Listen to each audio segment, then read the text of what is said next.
oblivious to this reality, the banks, in collusion with governments and corporations, continue to perfect and expand their tactics of economic warfare, spawning new bases, such as the World Bank and International Monetary Fund, while also inventing a new type of soldier, the birth of the economic hitman.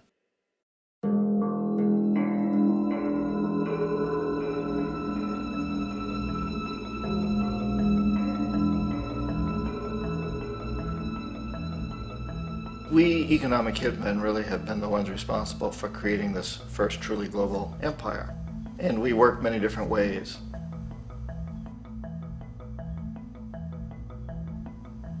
But perhaps the most common is that we will identify a country that has resources our corporations covet, like oil, and then arrange a huge loan to that country from the World Bank or one of its sister organizations.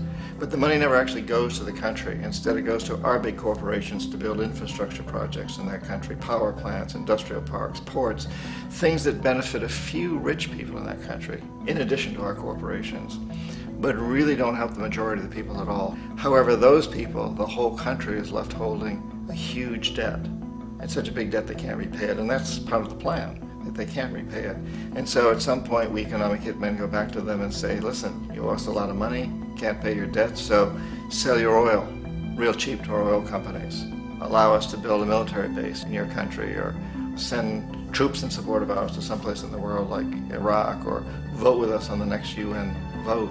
To have their electric utility company privatized and their water and sewage system privatized and sold to U.S. corporations or other multinational corporations. So there was that whole mushrooming thing, and it's so typical of the way the IMF and the World Bank work, that you put a country in debt, and it's such a big debt it can't pay it, and then you offer to refinance that debt and pay even more interest. And you demand this quid pro quo, which you call a conditionality or good governance, which means basically that they've got to sell off their resources, including many of their social services, their utility companies, their school systems sometimes, their penal systems, their insurance systems, to foreign corporations. So it's a double, triple, quadruple whammy. The precedent for economic hitmen really began back in the early 50s when democratically elected Mossadegh, who was elected in Iran, he was considered to be the hope for democracy in the Middle East and around the world. He was Time Magazine's Man of the Year. But one of the things that he'd run on and began to implement was the idea that foreign oil companies needed to pay the Iranian people a lot more for the oil that they were taking out of Iran. The Iranian people should benefit from their own oil. Strange policy. We didn't like that, of course. But we were afraid to do what we normally were doing, which was to send in the military. Instead, we sent in one CIA agent, Kermit Roosevelt, Teddy Roosevelt's relative. And Kermit went in with a few $1 million and was very, very effective and efficient. And in a short amount of time, he managed to get Mossadegh overthrown and brought in the Shah of Iran to replace him, who always was favorable to oil. And it was extremely effective. Mobs overflow Tehran. Army officers shout that Mossadegh has surrendered and his regime as virtual dictator of Iran is ended. Pictures of the Shah are paraded through the streets as sentiment reverses. The Shah is welcomed home. So back here in the United States, in Washington, people looked around and said, wow, that was easy and cheap. So this established a whole new way of manipulating countries, of creating empire. The only problem with Roosevelt was that he was a card-carrying CIA agent, and had he been caught, the ramifications could have been pretty serious.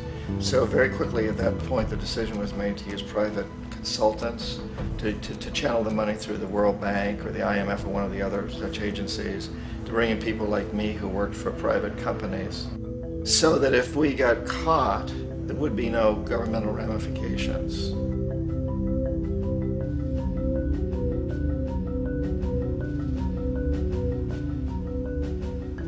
When Arbenz became president of Guatemala, the country was very much under the thumbs of United Fruit Company, the big international corporations. And Arbenz ran on this ticket that says, you know, we want to get the land back to the people. And once he took power, he was implementing policies that would do exactly that, give land rights back to the people. United Fruit didn't like that very much. And so they hired a public relations firm, launched a huge campaign in the United States to convince the United States people, the citizens of the United States, and the press of the United States, and the Congress of the United States, that Arbenz was a Soviet puppet, and that if we allowed him to stay in power, the Soviets would have a foothold in this hemisphere. And that at that point in time was a huge fear on everybody's mind, the Red Terror, the communist terror. And so, to make a long story short, out of this public relations campaign came a commitment on the part of the CIA and the military to take this man out. And in fact, we did. We sent in planes, we sent in soldiers, we sent in jackals, we sent everything in to take him out, and did take him out. And as soon as he was removed from office, the new guy that took over after him basically reinstated everything to the big international corporations, including United Fruit.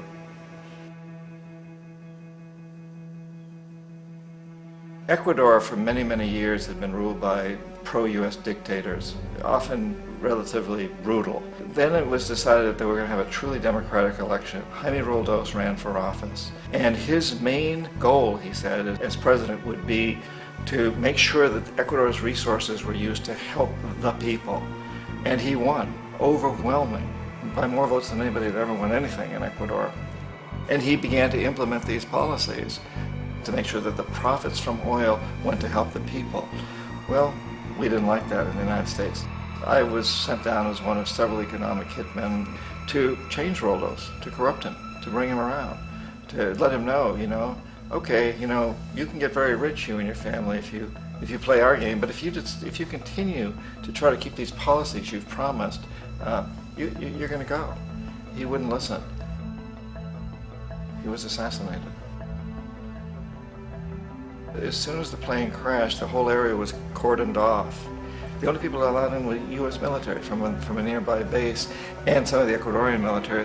When an investigation was launched, 2 of the key witnesses died in car accidents before they had a chance to testify. A lot of very, very strange things that went on around the assassination of Jaime Roldos.